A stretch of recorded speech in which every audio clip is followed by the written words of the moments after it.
Костал Македонија, која започна со работа во објектите на поранешниот гигант Темо, денес одбележува 10 годишнина од своето постоење и за краток временски период успеа да изгради компанија која денес вработува околу 1340 лица со реализирани инвестиции од околу 200 милиони евра. Оваа година очекуваме да достигнеме минимум 280 милиони евра извоз, со потенцијал таа бројка да порасне и до 300 милиони евра, истакна извршниот директор Виктор Мизо. Во рамките на групацијата Костал, македонската локација е втора најголема меѓу 7 производствени погони во Европа. Овде се реализираат најсофистицираните и технолошки најнапредни процеси на глобално ниво.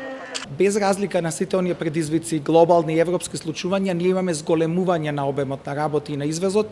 Споредено со минатата година имаме зголемување за околу 20% во првите 4 месеци од годината и планираме дека тие 20, можеби до 25% ќе се реализираат и до крајот на годината.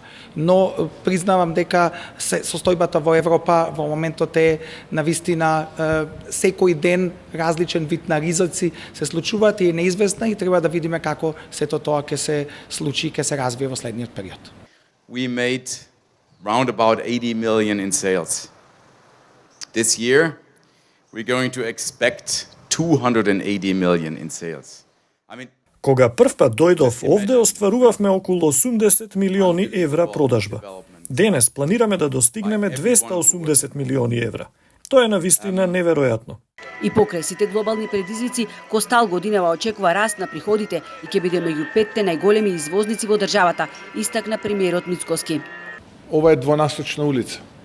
И како таква, ние треба да ја негуваме, да се поддржуваме, да се надополнуваме, бидејќи колку е Костал поуспешен, толку и македонската економија е поуспешна и обратно, колку е државата поуспешна, толку повеќе вреди и бизнисот на Костал кај нас во Македонија.